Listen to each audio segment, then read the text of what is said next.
You know, there is a specific kind of warmth that only exists in a black mother's kitchen on a Sunday evening. It's not just the heat radiating from the oven, though Lord knows I've spent half my life standing in front of one. It's the history. It's the smell of roasted garlic, fresh rosemary, and butter melting over a prime cut of beef. It's the quiet rhythm of a house that has seen 4 decades of laughter, tears, and survival. I am 68 years old.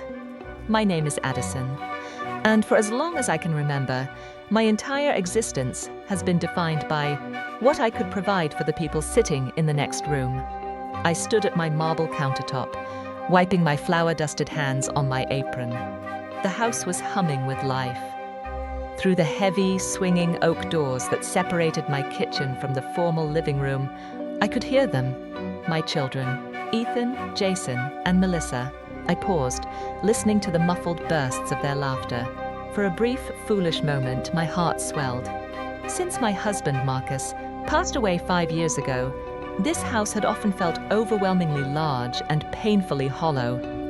Having all 3 of my adult children gathered under one roof was a rarity these days. They were always so busy. Ethan with his high-powered corporate law firm, Jason with his endless string of tech startups, and Melissa. Well, Melissa with her curated picture-perfect life on social media. But tonight, they were here. I heard the distinct melodic clink of fine crystal glasses touching. I frowned slightly, tilting my head. That was the Waterford crystal, and the deep, rich aroma drifting under the door gap. That was Marcus's vintage 1998 Bordeaux. The bottles he had kept locked in the mahogany wine cabinet, saving for a truly special occasion. They had opened it without asking. I let out a slow, quiet breath, pushing down the tiny flare of irritation in my chest. Let it go, Edison, I told myself. They are your children. They're just making themselves at home. Mothers do that, don't we? We make excuses. We swallow the little disrespects, wrapping them up in the guise of maternal patience, because confronting our children feels too much like admitting we failed to raise them right. I grabbed my thick oven mitts and pulled the heavy cast iron roasting pan from the oven. The beef was perfect, tender, caramelized, surrounded by roasted carrots and potatoes. It was heavy, the heat searing through the padded cotton of the mitts, but I held it firmly. I turned and walked toward the swinging dining room door, a tired but genuine smile already forming on my face. I was ready to serve them. I was ready to be the matriarch they expected me to be. I pushed my shoulder against the heavy wood of the door, opening it just a crack. And then I stopped. I didn't hear my name. I didn't hear them talking about the meal or asking how my arthritis was doing in this cold winter weather. I heard Melissa. I'm just saying. Her voice drifted through the narrow opening, dripping with that casual, careless entitlement she had perfected. We need to be smart about the physical assets. The vintage Cartier pieces Dad bought her. The Chanel bags from their anniversaries. Those are appreciating assets. I should take them for safekeeping before she gets any older and accidentally loses them or gives them to charity. I froze. The heavy roasting pan trembled in my grip. Safekeeping? Oh, please, Melissa, Jason scoffed. His voice was laced with the nervous, frantic energy of a man drowning in his own mistakes. You just want to pawn them, to keep up appearances. We need to talk about real liquidity. My new app is 6 months from profitability, but I'm bleeding capital. When Mom, transitions, the cash from the retirement accounts and the liquid portfolios needs to be heavily weighted toward me. Ethan, you're already a partner. Melissa married old money. I actually need that capital to build generational wealth. My breath hitched in my throat. Transitions. They weren't talking about my health. They weren't checking in on my life. My 3 beautiful, educated children were sitting in the living room their father bled to pay for, drinking his prized wine and casually dividing up my carcass before my heart had even stopped beating. I stood perfectly still in the shadows of the kitchen. The heat from the iron pan was beginning to burn through the protective mitts, stinging my palms, but I couldn't feel it. A terrifying, icy numbness was spreading through my veins, freezing my blood. Both of you, calm down and think logically for a second. Ethan's voice cut through the bickering. Of course, Ethan, my eldest, the brilliant attorney. The boy I had worked back-to-back night shifts as a registered nurse to put through law school. I leaned closer to the crack in the door, my heart silently begging him to defend me. Begging him to scold his siblings for their morbid, greedy disrespect. We are not fighting over jewelry or making emotional bets on startups, Ethan said, his tone as cold and sterile as a courtroom floor. We have to look at the macro picture. The estate is worth roughly $2.2 million, not counting this property. He paused, and I could hear the sound of him swirling the expensive wine in his glass. We are going to sell this house, Ethan continued, his voice devoid of any human warmth. She's 68. She doesn't need a 4-bedroom colonial. It's a massive waste of equity to let her rattle around in here alone. I've already been looking into Silver Pines. They have a prepaid, tiered care plan that's incredibly cost-effective. Silver Pines. A physical wave of nausea washed over me. Silver Pines wasn't a luxury retirement community. It was a bleak, state-subsidized nursing facility on the edge of the county. A place where the elderly were parked in wheelchairs facing blank walls, forgotten by the world. It was a warehouse for the dying. Silver Pines? Melissa asked, sounding mildly surprised. Isn't that place a little depressing? It's practical, Mel, Ethan snapped, the irritation bleeding into his voice. If we put her in a luxury facility, it's going to eat directly into our inheritance. We sell the house, prepay her care at Silver Pines, and we divide the remaining $2 million equally among the 3 of us. It's the most efficient math for when she passes. We need to start getting her to sign over power of attorney now, while she still thinks it's just routine paperwork. Practical, efficient math. I stood in the darkness of my kitchen, the swinging door resting inches from my face. The heat from the cast iron pan had finally penetrated the mitts. It was searing my skin, burning my palms. But the physical agony was absolutely nothing compared to the violent, catastrophic shattering of my soul. They weren't my children in that room. They were vultures. Vultures wearing designer clothes and law degrees, circling my body, annoyed that I was taking too long to die. For 40 years, I had believed the great lie sold to black women in this country. The lie that says we must be the mule. That we must sacrifice our bones, our sleep, and our peace to elevate our children. I had given them absolutely everything. I had shielded them from the brutal struggles their father and I faced. We built a $2 million fortress of security so they would never know the cold bite of poverty. And their gratitude was a prepaid bed in a desolate nursing home so they could maximize their profit margins. Well, you know, there is a moment when a woman's heart breaks so profoundly that the grief simply runs out of room. It hits the absolute bottom of your soul, and when it has nowhere else to go, it turns into something else entirely. It turns into clarity. I didn't drop the pan. I didn't push the door open and scream at them. I didn't cry. I didn't shed a single pathetic tear. Slowly, methodically, I stepped backward into the kitchen. I let the heavy doors swing silently shut, sealing them in the dining room. I walked over to the marble island and set the roasting pan down. I pulled off the oven mitts and looked at my hands. They were red, slightly blistered from the heat. I am alive, I thought, flexing my fingers. I am breathing, and I am the sole owner of a $2 million empire. They thought I was just a tired, foolish old widow who would blindly sign whatever documents they slid across the table. They thought they were dealing with a woman who loved them too much to ever see them for what they truly were. I reached up and untied my apron, letting it fall to the floor. The sacrificial mother, the blind, accommodating matriarch who lived only to serve them. She died right there, standing on the kitchen tiles. I took a deep, steadying breath, smoothing down my blouse. I looked at the beautifully roasted dinner I had spent all day making for them. I let them sit in the other room, drinking stolen wine, arguing over the spoils of a war they had not fought, completely unaware of the terrifying truth. You cannot divide an empire when the queen is still standing. I turned my back on the feast, walked out the side door of the kitchen, and picked up my car keys. I had a dinner to completely ignore, and a very, very ruthless lawyer to call. Dot. There is a specific kind of silence that falls over a woman when she finally realizes that her entire life has been a transaction. I had dropped my apron on the floor.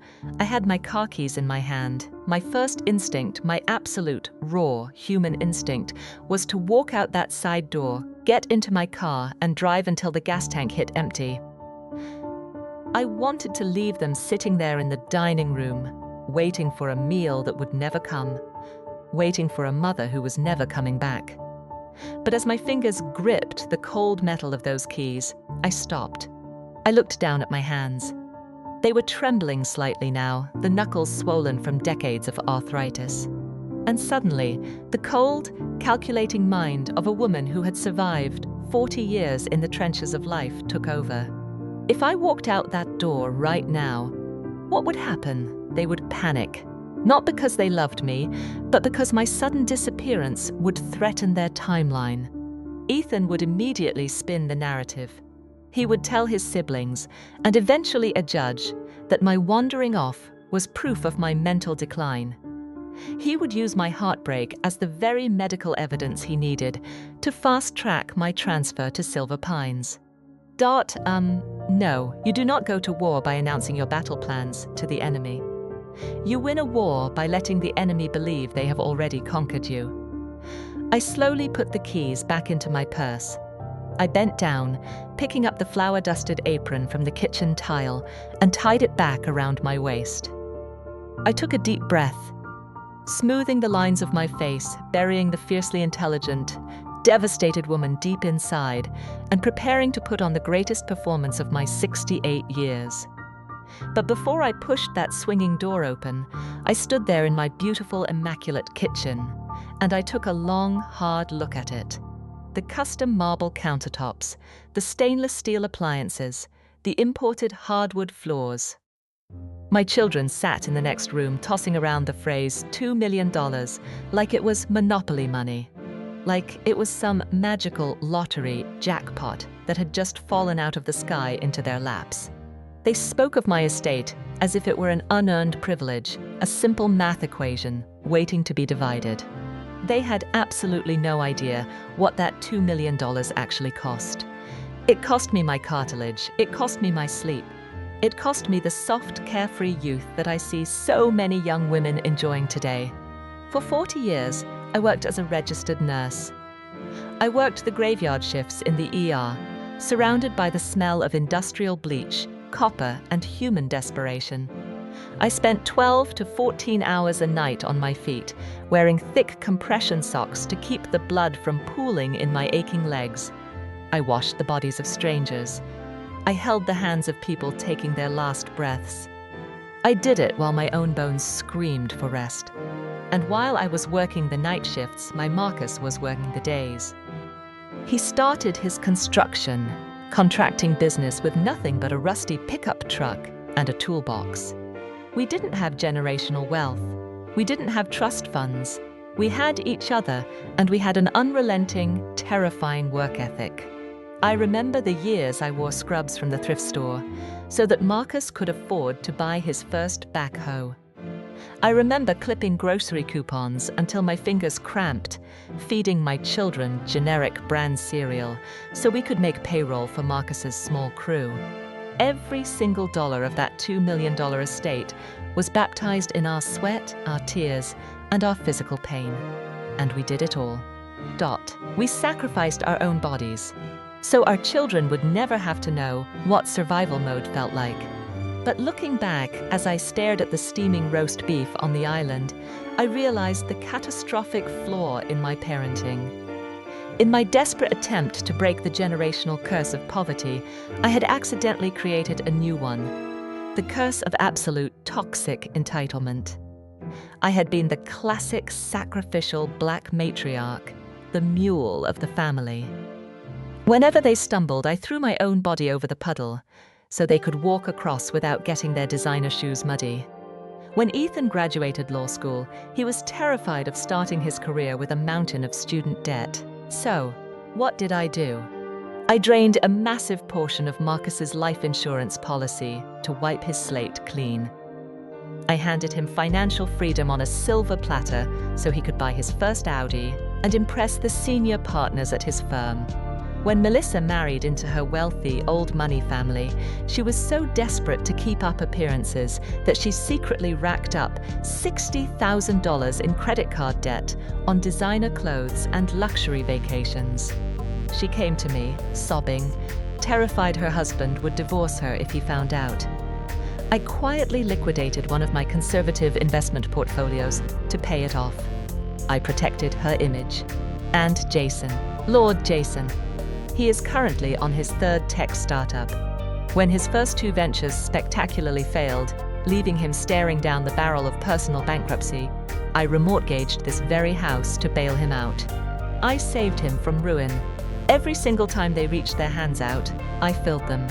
I gave, and I gave, and I gave, unconditionally. And what was my return on investment?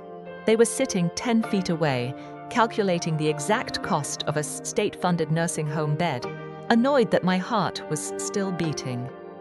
Sigh. I picked up the heavy cast iron pan. I let my shoulders slump forward, just a fraction of an inch. I allowed my hands to tremble slightly. I softened my eyes, dimming the sharp, observant light inside them, until I looked exactly like the frail, fading, exhausted old widow they desperately needed me to be. The mask was on. I pushed through the swinging oak doors. The conversation in the dining room stopped instantly. The silence was so sudden, so incredibly guilty, that it would have been comical if it wasn't so deeply tragic. "Dinner is ready, my darlings," I said, my voice intentionally wavering just a bit, pitching it a little higher, a little weaker. I slowly, shakily set the heavy pan down on the trivet in the center of the table. I made sure to let out a quiet, painful groan as I straightened my back, rubbing my lower lumbar spine as if the mere act of carrying the food had drained the last of my vitality. Ethan immediately stood up, adjusting his cuffs. "Mom, you shouldn't be carrying things that heavy. You're overexerting yourself." His voice dripped with that sickening, performative concern, the kind of concern you show for a fragile antique you are waiting to sell. "Oh, nonsense," I smiled vaguely, looking around the table with wide, slightly confused eyes. I just love cooking for my babies, though. Oh dear, I tapped my chin, looking distressed. "What's wrong, Mom?" Melissa asked, her eyes darting to Jason. "The gravy," I whispered, shaking my head as if deeply troubled. I completely forgot to make the gravy. I set the butter out on the counter 2 hours ago, and my mind just went completely blank. I am so sorry. I don't know where my head is at these days. The look that passed between the three of them. I will never, ever forget it as long as I live. It was a look of pure, unadulterated triumph. Ethan's eyes literally gleamed. He looked at Melissa and gave a microscopic nod. "You see?" That nod said. "She's slipping, just like I told you. The dementia narrative is going to be incredibly easy to prove." "It's okay, Mom," Jason said, reaching out to pat my hand patronizingly. "You've got a lot on your mind. Memory slips happen when we get older. You really need to start taking it easy." "Yes," Ethan added smoothly, pouring himself another glass of his father's stolen wine. "In fact, Mom, Jason, and Melissa and I were just talking. We really think it's time we start helping you manage things. The house, the bills. It's too much for you to carry alone anymore." I looked at him. I looked deep into the eyes of the boy I had breastfed, the boy whose scraped knees I had bandaged. He was laying the groundwork, right to my face. He was setting the stage for the power of attorney. He was testing the waters for silver pines. "You are all so sweet," I said, forcing a trembling, grateful smile, playing the role of the naive, helpless mother perfectly. I am just so blessed to have children who want to take care of me in my old age. I sat down at the head of the table, the seat where Marcus used to sit. I watched them eat the meal I had prepared with my own blistered, burning hands. I listened to them compliment the seasoning. I watched them laugh and share stories, pretending to be a loving, united family. They thought they were the hunters. They thought they had cornered a wounded, fading animal. They thought the $2 million was already sitting safely in their bank accounts, just waiting for the ink on my death certificate to dry. But as I sat there, quietly sipping my water, letting them enjoy their feast, my mind was operating with the cold, ruthless precision of a surgeon. I watched Melissa eye the vintage diamond ring on my finger. I watched Jason mentally calculate his startup funding. I watched Ethan silently drafting the legal paperwork that would strip me of my humanity. Eat up, my darlings, I thought, offering them another warm, vacant smile as I passed the roasted potatoes. Enjoy the wine. Enjoy the warmth of this house. Because tomorrow morning, while you are all sitting in your offices and your luxury homes, waiting for me to lose my mind, I am going to walk into a lawyer's office, and I am going to build an impenetrable ironclad fortress around every single penny your father and I ever earned. The sacrificial mule is dead. The invisible titan has woken up.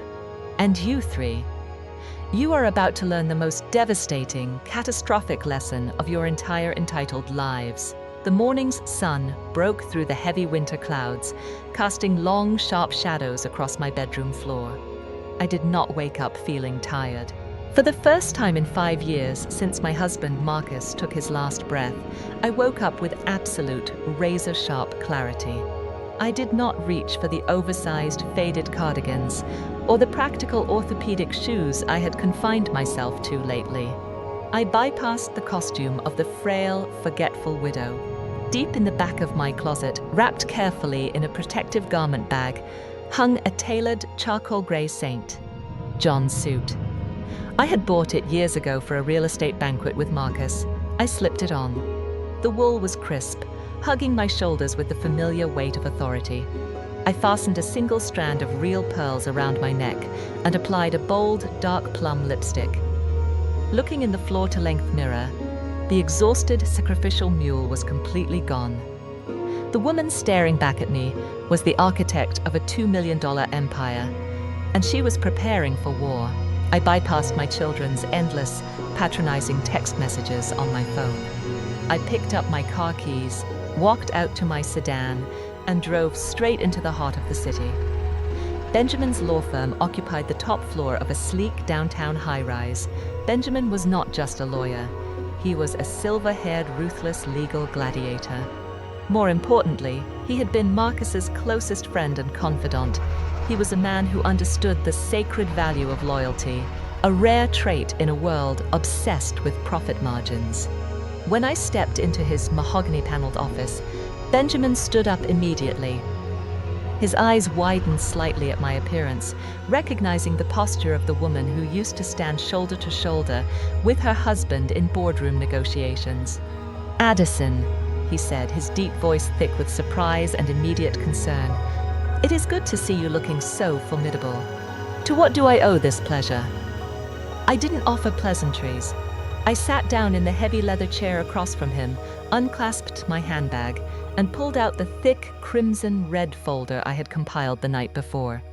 I dropped it onto the center of his immaculate desk. The heavy thud echoed in the quiet room.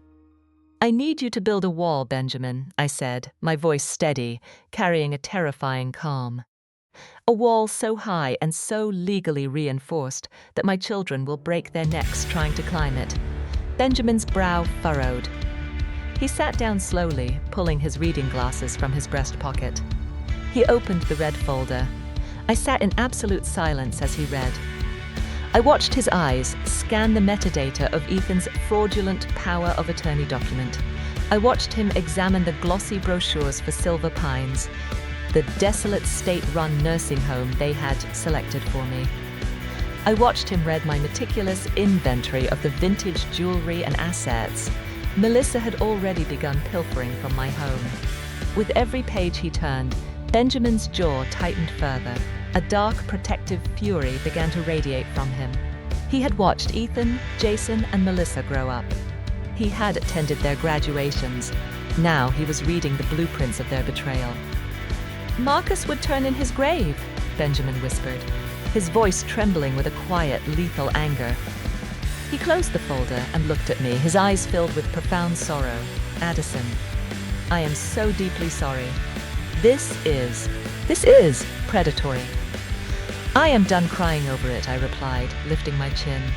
"I did not spend 40 years destroying my joints on hospital floors, and Marcus did not work himself into an early grave, so our children could liquidate my existence for their convenience. I want to cut them off entirely. I want every single penny secured." Benjamin leaned forward, clasping his hands together on the desk. The sympathetic friend vanished, replaced instantly by the apex legal strategist. "If we simply rewrite your last will and testament, it won't be enough, Addison," Benjamin warned, his tone dead serious. "Ethan is a corporate litigator. He knows the system inside and out. If you leave them out of a standard will, the moment you pass us away, Ethan will drag this estate straight into probate court." I narrowed my eyes. "On what grounds?" "He will claim diminished capacity," Benjamin explained grimly. "He will subpoena Dr. Aris's fabricated medical notes. He will stand in front of a judge and argue that you were not of sound mind when you amended the will, claiming you were manipulated or confused. He will tie the estate up in litigation for years, bleeding the assets dry in legal fees just to force a settlement. A will leaves a door open for him to fight." A cold knot tightened in my stomach. Ethan was banking on using the very legal system his father's money had trained him to manipulate. "Then we don't leave a door open," I said firmly. "We don't even leave a window. Tell me how we make it bulletproof." A slow, predatory smile spread across Benjamin's face. "We don't use a will. We use an irrevocable trust. We transfer the deed to the house, the liquid cash, the investment portfolios, the entire $2 million, into the trust immediately. Once the ink dries on that document, you technically own nothing on paper. The trust owns the assets, and you are the managing trustee during your lifetime." He tapped his pen against the desk for emphasis. "An irrevocable trust bypasses probate court entirely. It is a private sealed legal fortress. Ethan cannot contest it. He cannot subpoena it. He cannot touch a single dime of it. When you transition, the assets automatically and instantly transfer to the beneficiary you name today, without a judge's oversight. Do it," I commanded without a second of hesitation. Benjamin nodded, pulling out a fresh legal pad. "We need to designate the sole beneficiary of the trust. Who do you want the estate to go to?" I sat back in my chair, looking out the floor-to-ceiling windows at the sprawling Chicago skyline. For generations, the Black community has operated under the exhausting belief that we must leave our wealth to our bloodline, no matter how toxic, abusive, or ungrateful that bloodline becomes. We pass down trauma, and we pass down treasure to people who do not respect the hands that earned it. I was ending that curse today. My money was not going to fund Melissa's superficial social media lifestyle, or Jason's reckless startup debts, or Ethan's cold, calculating arrogance. I want the entire estate, including the proceeds from the eventual sale of the house, to be transferred to the Sisters of Grace Foundation, I stated clearly. Benjamin paused, looking up with a look of profound respect. It was a highly reputable charity operating out of Atlanta, dedicated exclusively to providing luxury housing, comprehensive medical care, and dignity to elderly Black women who had been abandoned by their families.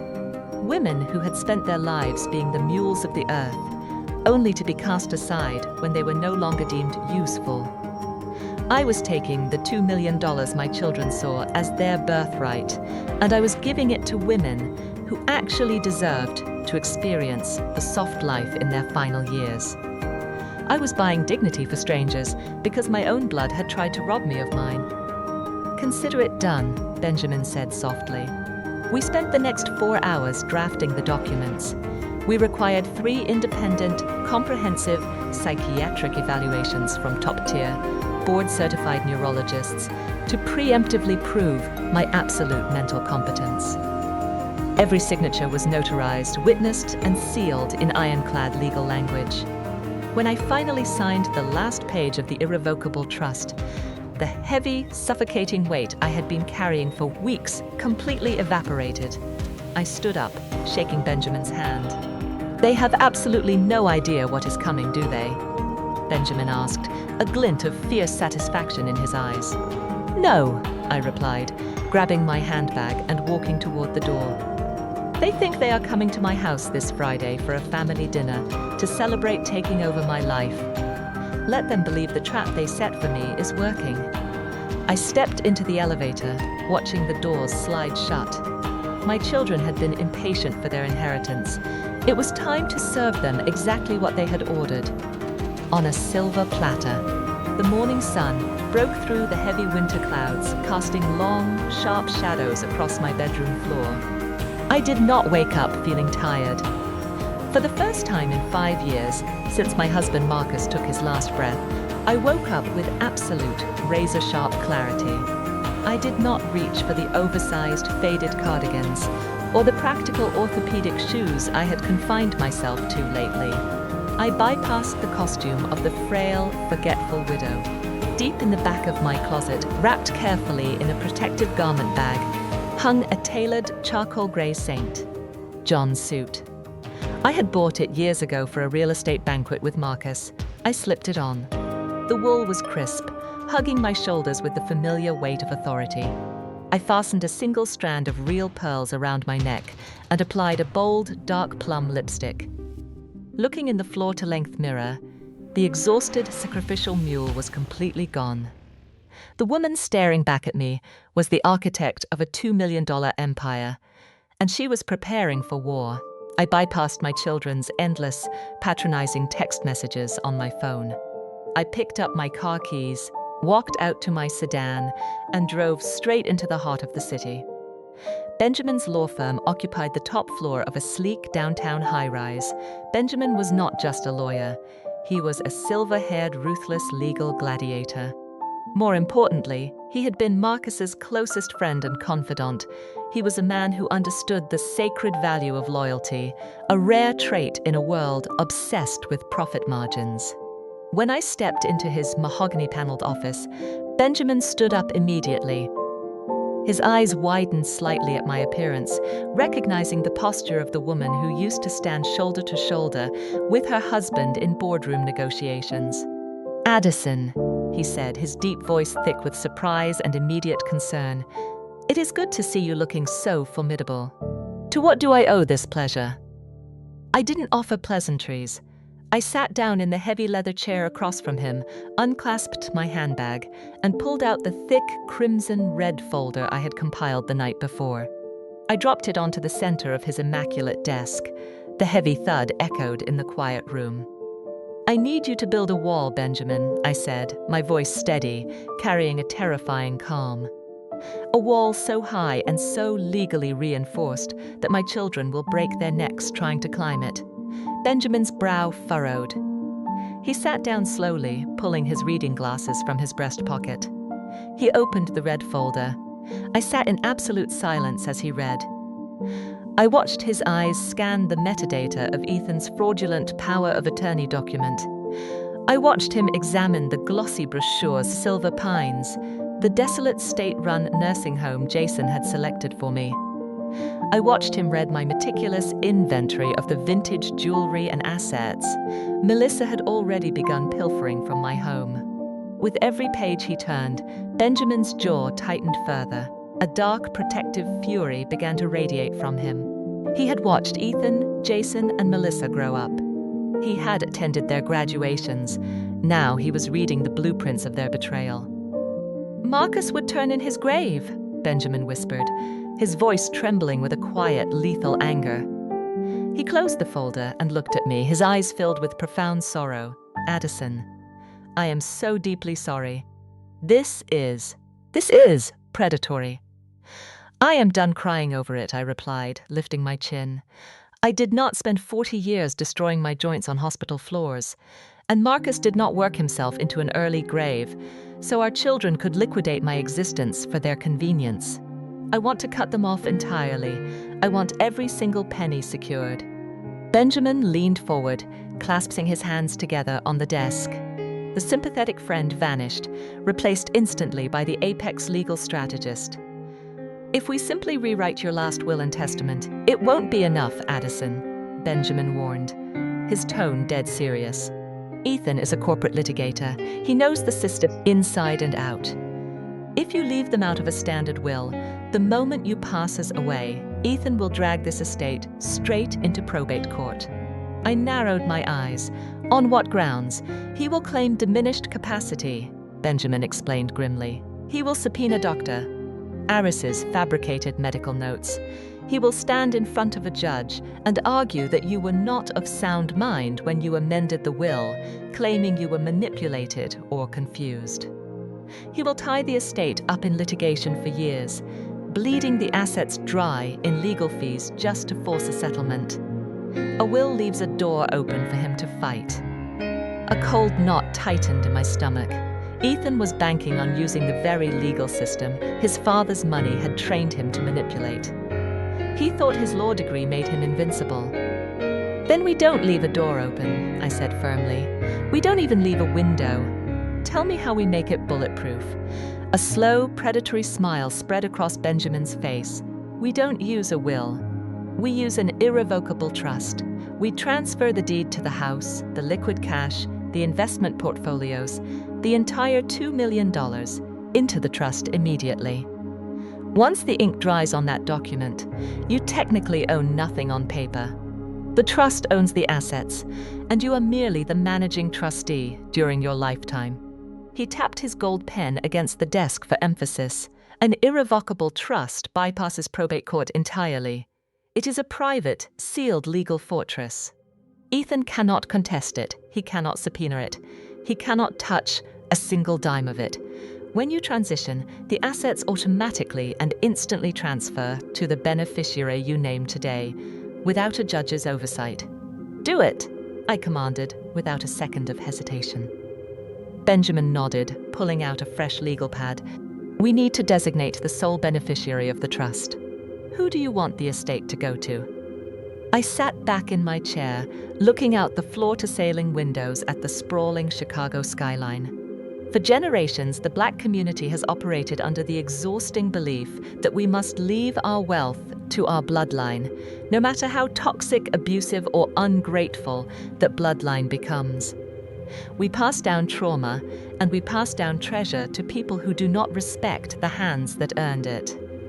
We are conditioned to believe that severing financial ties with abusive family members is a betrayal of our heritage. I was ending that generational curse today. My money was not going to fund Melissa's superficial social media lifestyle, or Jason's reckless startup debts, or Ethan's cold, calculating arrogance. I want the entire estate, including the proceeds from the eventual sale of the house, to be transferred to the Sisters of Grace Foundation, I stated clearly. Benjamin paused, looking up with a look of profound, quiet respect. It was a highly reputable charity operating out of Atlanta, dedicated exclusively to providing luxury housing, comprehensive medical care, and dignity to elderly Black women who had been abandoned by their families. Women who had spent their lives being the mules of the earth, only to be cast aside when they were no longer deemed useful. I was taking the $2 million my children saw as their birthright, and I was giving it to women who actually deserved to experience the soft life in their final years. I was buying dignity for strangers because my own blood had tried to rob me of mine. Consider it done, Benjamin said softly. We spent the next 4 hours drafting the documents. To ensure Ethan could never claim I was confused or coerced, Benjamin required 3 independent, comprehensive psychiatric evaluations from top-tier, board-certified neurologists to preemptively prove my absolute mental competence. Every signature was notarized, witnessed, and sealed in ironclad legal language. When I finally signed the last page of the irrevocable trust, The heavy, suffocating weight I had been carrying for weeks completely evaporated. I stood up, shaking Benjamin's hand. "They have absolutely no idea what is coming, do they?" Benjamin asked, a glint of fierce satisfaction in his eyes. "No," I replied, grabbing my handbag and walking toward the door. "They think they are coming to my house this Friday for a family dinner to finalize taking over my life. Let them believe the trap they set for me is working." I stepped into the elevator, watching the polished metal doors slide shut. My children had been terribly impatient for their inheritance. It was time to serve them exactly what they had ordered, on a silver platter. Friday evening arrived with the quiet, heavy stillness that always precedes a devastating storm. I stood in my dining room, smoothing my hands over the antique lace tablecloth that Marcus and I had purchased on our 10th anniversary. I set out the fine bone china, the heavy silver cutlery, and the crystal water glasses. I was setting a stage. But unlike the previous Sunday, I did not spend my entire day standing over a hot stove, burning my hands to provide them with a feast. I baked a simple chicken, boiled some potatoes, and tossed a green salad. The era of the sacrificial feast was officially over. At precisely 6 o'clock, the doorbell rang. I took a deep breath, let my shoulders slump forward into that familiar, frail posture, and slowly shuffled to the front door. When I opened it, the sheer audacity of what stood on my porch almost made me break character. Ethan, Jason, and Melissa stood together on the welcome mat. But Ethan was not alone. Standing right beside my eldest son was a young, sharp-looking man in a navy blue suit, carrying a thick leather briefcase. "Hi, Mom," Ethan said, kissing my cheek with lips that felt as cold as ice. "I hope you don't mind. This is David. He's a junior associate at my firm. He just needed to drop off some files, and I figured he could stay for a quick bite." I looked at David. He offered a tight, professional smile, but his eyes darted away from mine. He was a notary. I knew exactly what Ethan was doing. He had brought a legal witness into my home to validate the fraudulent power of attorney documents he planned to force me to sign tonight. "Oh, of course, honey," I said, making my voice waver slightly. "There's plenty of food. Come in, come in." As they filed into the foyer, my eyes locked onto Melissa's neck. Resting perfectly against her collarbone, gleaming under the chandelier, was the vintage pearl necklace she had stolen from my bedroom drawer just 2 days ago. She wore it into my house without a single ounce of shame, completely confident in her assumption that my mind was too far gone to notice. We moved into the dining room and took our seats. The energy in the room was thick, vibrating with a frantic, predatory anticipation. They were restless. They practically rushed through the meal, barely tasting the food, their eyes constantly darting toward Ethan, waiting for him to give the signal. Finally, as I began to clear the empty dinner plates, Ethan cleared his throat. "Mom, leave the plates," he said, his tone shifting from casual conversation to the practiced, authoritative cadence of a lawyer in a courtroom. "Sit down. We have some important family business to discuss." I slowly lowered myself back into the chair at the head of the table. I clasped my hands in my lap, widening my eyes to project absolute terrified confusion. "Business," I whispered. "Is everything okay?" "Everything is fine, Mom," Jason chimed in, leaning forward across the table. He deployed that fake, suffocating empathy he had practiced on me all week. "But we've all been talking, Melissa, Ethan, and I. We are really worried about you. You've been struggling lately." "Struggling?" I repeated, looking from face to face. "Mom, you forgot the gravy last week," Melissa said softly, touching her stolen pearls. "You've been misplacing things. Your house is too big for you to manage. We just want to make sure you are safe and protected." Ethan reached down and pulled a thick stack of stapled papers from David's leather briefcase. He slid them across the antique lace tablecloth, right until they hit the base of my water glass. Placed neatly on top of the legal documents was the glossy brochure for Silver Pines Care Facility. "This is a transition plan, Mom," Ethan explained smoothly, his eyes locking onto mine. He was trying to hypnotize me with his professional authority. It includes a temporary power of attorney. It just allows me to handle the heavy lifting for you, paying the bills, managing the property taxes, securing a spot for you at Silver Pines, where you can get the 24-hour medical supervision you clearly need. All you have to do is sign the last page. David is here to notarize it. I looked down at the documents. There it was, the trap. They had cornered me in my own dining room, using my age as a weapon, gaslighting me into believing I was losing my sanity so they could legally hijack my life. But I let my lower lip tremble. I don't want to leave my home, Ethan, Silver Pines. It looks so cold. Mom, you are not thinking clearly, Ethan snapped. The mask of the loving son slipped for a fraction of a second, revealing the cold, impatient dictator underneath. You are not capable of making this decision anymore. Your cognitive decline is becoming a liability. If you don't sign this willingly, I will have to petition the court to mandate it. I have already spoken with Dr. Aris. He agrees with my assessment. Don't make this difficult. He was threatening me. My own flesh and blood was sitting at my dining table, drinking my water, threatening to drag me through the court system, and forcefully institutionalize me if I did not hand over the keys to my $2 million estate. Melissa reached across the table, sliding a silver pen toward my hand. Just sign it, Mom. It's for your own good. It's what Dad would have wanted. It's what Dad would have wanted. The sheer, unadulterated blasphemy of that statement was the final spark that ignited the powder keg inside my soul. I looked at the silver pen. I looked at the fraudulent documents. I looked at the glossy brochure of the warehouse where they planned to dump me. And then, the trembling in my hands completely stopped. I sat up straight. The hunched, frail posture of the fading widow vanished in an instant, replaced by the rigid, terrifying spine of a matriarch who had survived 40 years in the trenches of life. I picked up my linen napkin, dabbed the corners of my mouth with agonizing slowness, and dropped it onto my plate. The temperature in the dining room plummeted. Jason frowned, shifting uncomfortably in his chair. Ethan's eyes narrowed, a flicker of genuine confusion crossing his face as he watched my physical transformation. I reached out, picked up the silver pen, and casually tossed it over my shoulder.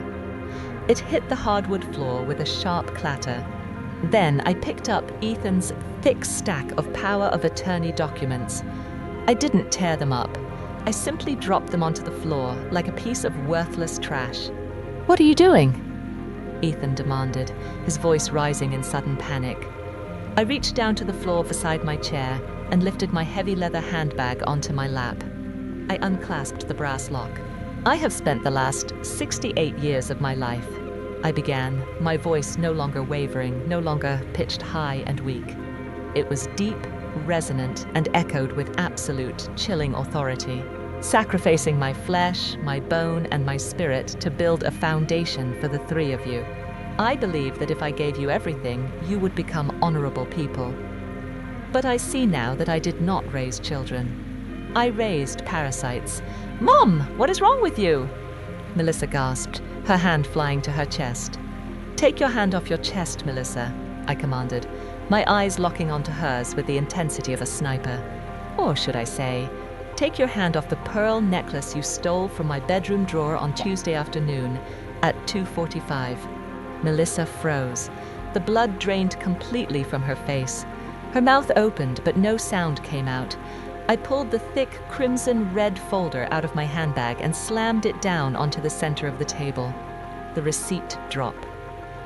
"Did you really think," I asked, my voice slicing through the horrified silence of the room, "that your father and I built a $2 million estate without installing a state-of-the-art security system?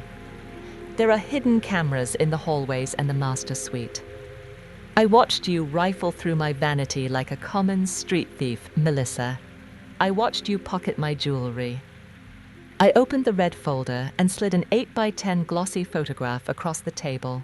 It was a high-definition still from the hidden camera, showing Melissa holding the pearls, her face twisted in a greedy sneer. Jason jumped up from his chair. "Mom, you're spying on us. You're paranoid.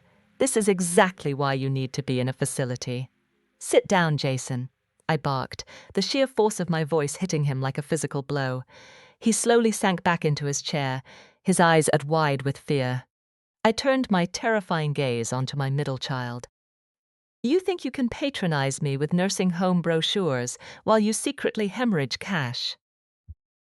Did you think I didn't know your startup is 3 weeks away from complete insolvency? Did you think I didn't know you currently owe $400,000 in unsecured business loans? You don't want me in Silver Pines because you care about my safety. You want me there so you can liquidate my retirement accounts to save yourself from bankruptcy. Jason looked as if the floor had just opened up and swallowed him whole. He looked desperately at Ethan for help. But Ethan was staring at the red folder, his legal mind racing, realizing that the frail, confused old woman he thought he had cornered was actually a master strategist who had lured him into an ambush. You are not well, Mom, Ethan said, trying to maintain his authoritative lawyer voice, though a slight tremor betrayed his panic. This paranoia, this aggression. I am calling Dr. Aris right now. Dr. Aris cannot help you, Ethan, I replied coldly. I reached into the red folder and pulled out a stapled packet of medical documents, tossing them directly in front of him. Because yesterday morning I was evaluated by 3 independent, board-certified neurologists at Northwestern Memorial Hospital, they administered comprehensive cognitive, psychological, and memory assessments. I passed all of them in the top percentile. I have the medically certified, legally binding documentation proving that my mind is sharper than yours. Ethan stared at the medical seals on the documents, the color completely washed out of his face. His primary weapon, the narrative of my dementia, was utterly destroyed. And as for your little threat to drag me into probate court, I continued, leaning forward, resting my forearms on the table, entirely dominating the space. I brought a little reading material for you. I pulled the final, heaviest document from the red folder. It was bound in thick blue legal backing. I slid it across the antique lace tablecloth until it hit Ethan's chest. Read the title, Ethan, I whispered. Read it out loud for your siblings. Ethan picked up the document with shaking hands. His eyes scanned the bold, capitalized text on the first page. I watched his Adam's apple bob as he swallowed hard. The Addison Matthews Irrevocable Trust. Ethan read, his voice barely a breath. What does that mean? Melissa cried out, her voice shrill and panicked. Ethan, what does that mean?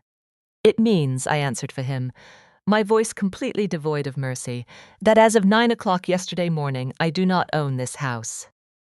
I do not own the $2 million in the bank. I do not own the investment portfolios. They have all been legally and permanently transferred into a sealed, impenetrable trust.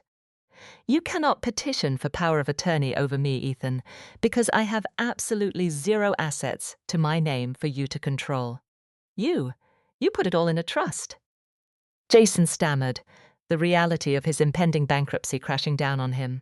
Who is the beneficiary? Ethan. Who is the beneficiary? Ethan frantically flipped to the final pages of the document, his eyes scanning the legal jargon.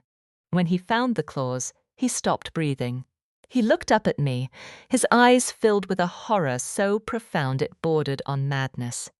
The Sisters of Grace Foundation, Ethan whispered, the words tasting like poison in his mouth. A charity! Mom! You left a $2 million estate to a charity. They provide housing for abandoned, elderly black women, I stated calmly. Women who spent their lives being mules for ungrateful families. I figured the money Marcus and I bled for should go toward buying dignity for someone who actually deserves it. No! Melissa shrieked, slamming her hands on the table, rattling the fine china. No, you can't do this. That is our money. That is my inheritance. You are our mother. You are supposed to take care of us. I am not your mother anymore, I said, looking at the crying, hysterical woman wearing my stolen pearls. I was your bank account. And the vault is permanently closed. Ethan slammed his fist onto the table. I will fight this. I will tie this trust up in litigation for a decade. I will bury you in legal fees, Mom. You cannot disinherit us. I stood up slowly. I looked down at the brilliant, arrogant corporate lawyer I had sacrificed my youth to build. You can try to sue an irrevocable trust, Ethan, I said, my voice dropping to a deadly quiet register. But it is managed by Benjamin. He drafted it. And he has explicitly instructed the trust to countersue you for every single penny of your personal wealth to cover legal fees. You will bankrupt your own firm before you ever pierce that veil. The money is gone. You have lost. The absolute finality of my words struck them like a physical blow. There were no loopholes. There was no gaslighting their way out of this. The trap they had meticulously built to steal my life had been reversed, and the steel jaws had just snapped shut around their own necks. Jason buried his face in his hands, letting out a guttural sob of pure defeat.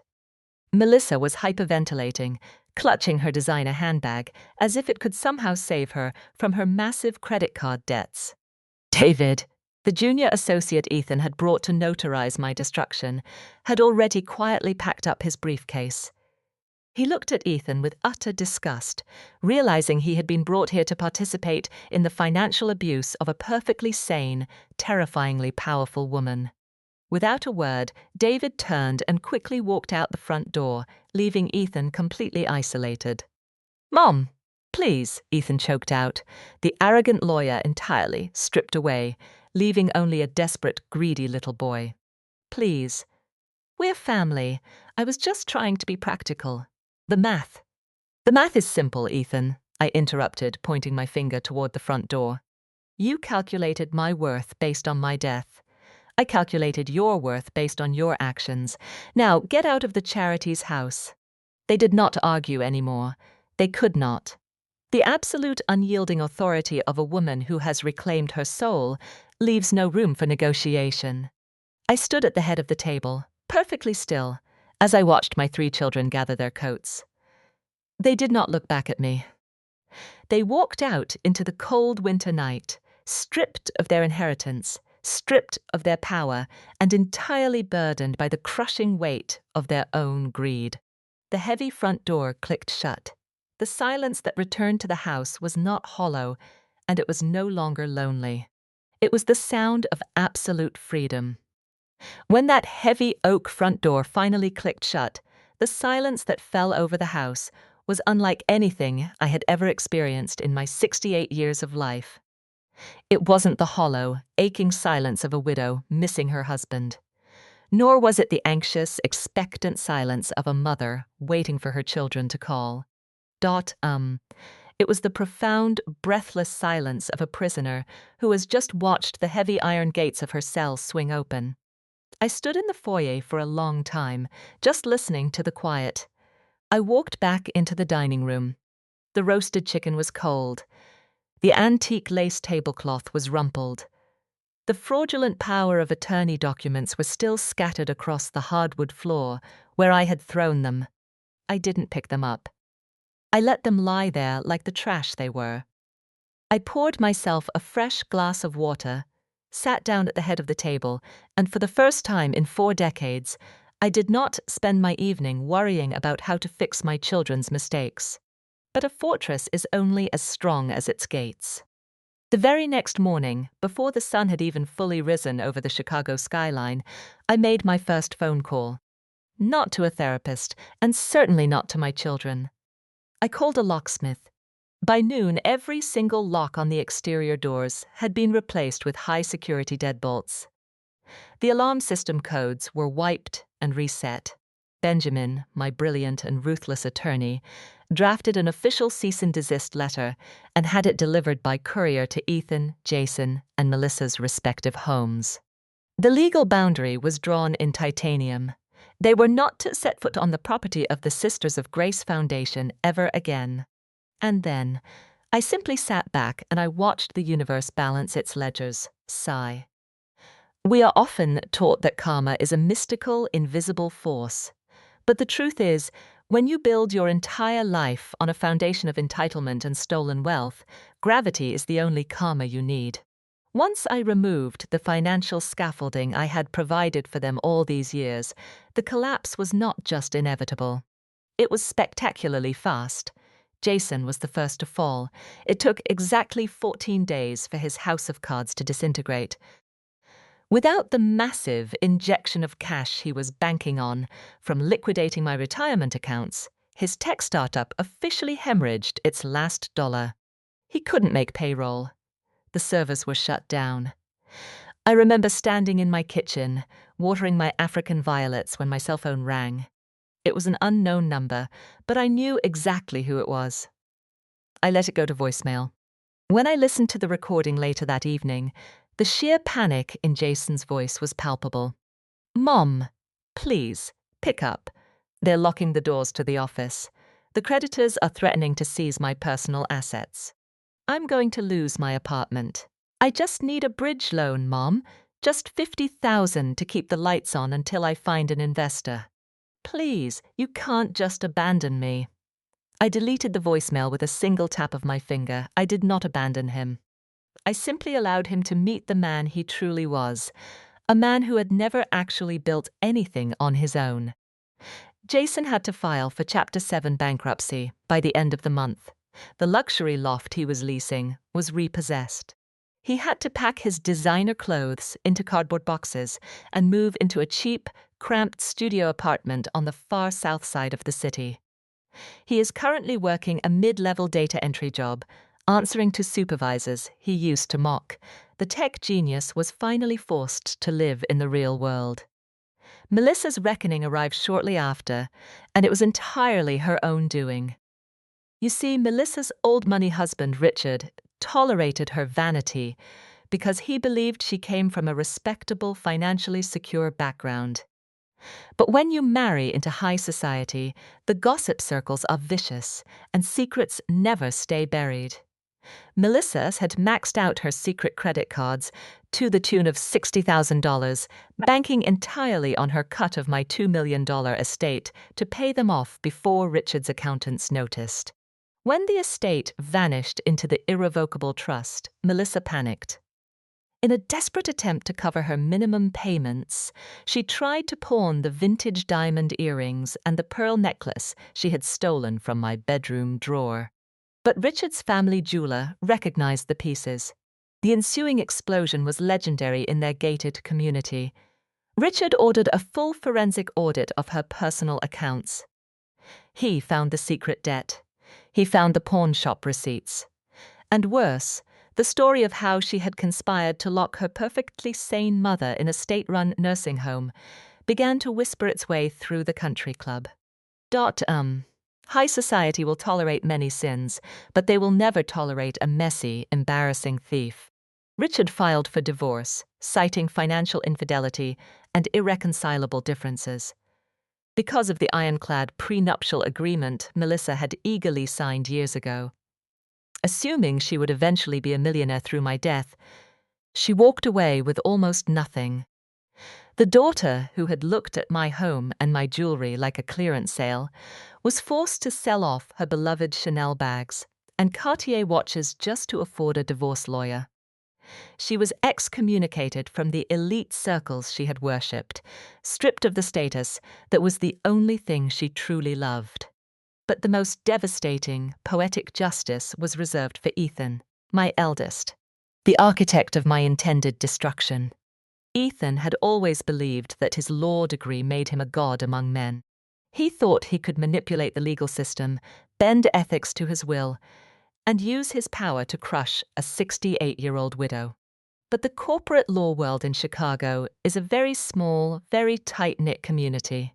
And Benjamin had been swimming in those waters for 40 years. Benjamin didn't file a public lawsuit against Ethan. That would have been too messy, too drawn out. Instead, Benjamin made a few quiet, highly strategic phone calls to the senior managing partners at Ethan's law firm. He casually mentioned that a certain junior partner had recently attempted to execute a fraudulent temporary power of attorney on a fully competent family member, using a junior associate from their own firm to notarize it under false pretenses. It was a catastrophic breach of legal ethics, a massive liability for the firm's pristine reputation. Ethan wasn't officially fired. They offered him the chance to quietly resign to pursue other opportunities. But the damage was done. His reputation was stained with the kind of invisible ink that every senior partner in the city could read. Without his exorbitant partner salary, the aggressively leveraged lifestyle he had built, the Audi, the massive mortgage on the suburban colonial, the country club fees, come saps under its own weight. One rainy Tuesday afternoon, I was sitting on my porch, wrapped in a warm shawl, drinking a cup of chamomile tea. A beat-up sedan pulled up to the curb across the street. Ethan stepped out. He didn't look like a corporate titan anymore. His suit was wrinkled. His shoulders were slumped. He stood in the pouring rain, staring across the manicured lawn at the house he had tried to steal from me. He didn't approach the door. He knew the security cameras were watching. He just stood there, looking at me sitting peacefully on the porch. I looked back at him, the mother inside of me. The woman who used to patch his scraped knees and work double shifts to pay for his textbooks. Dot felt a brief phantom ache in her chest. Sigh. It is a terrible, unnatural thing to watch your child break.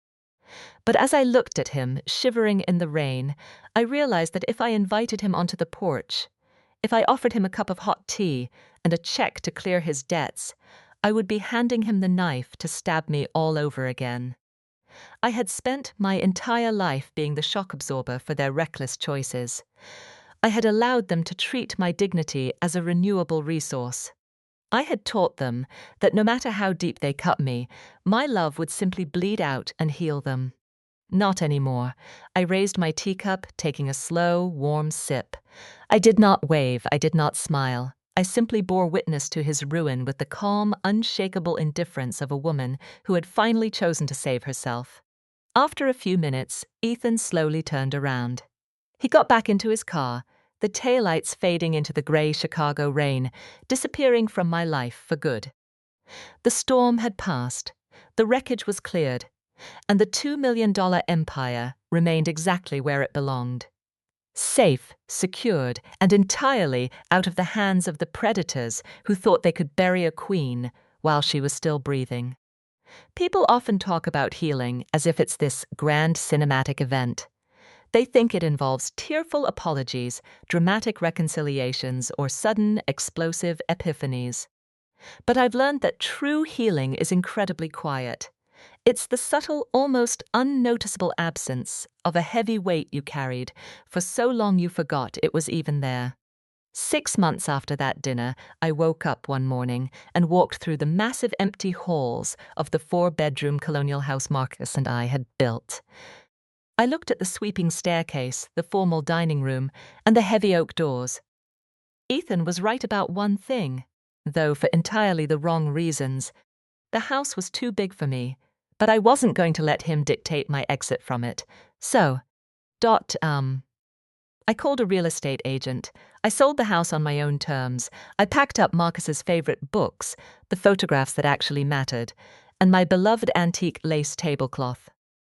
The rest of the furniture, the heavy, burdensome memories of a life spent serving others, I left behind.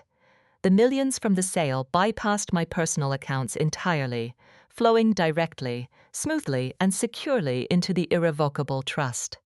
I didn't move to Silver Pines, and I certainly didn't move into a cramped, sterile apartment.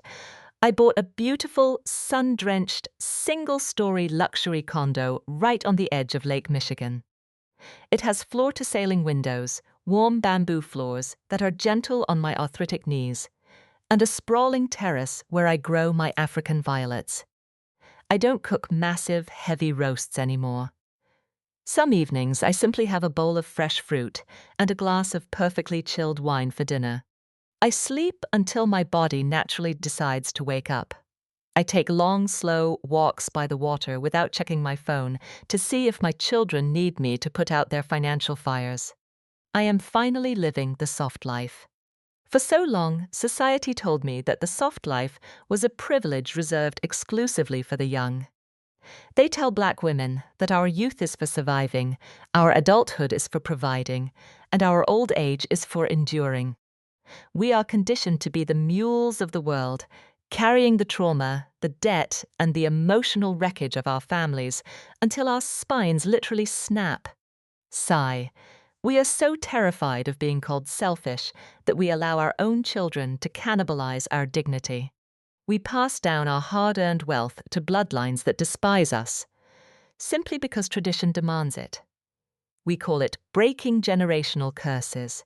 But if you are handing your treasure to a generation that hasn't learned the value of respect, you aren't breaking a curse. You are just funding it. Last month, I took a first-class flight to Atlanta. I wanted to see exactly what my life's work was building.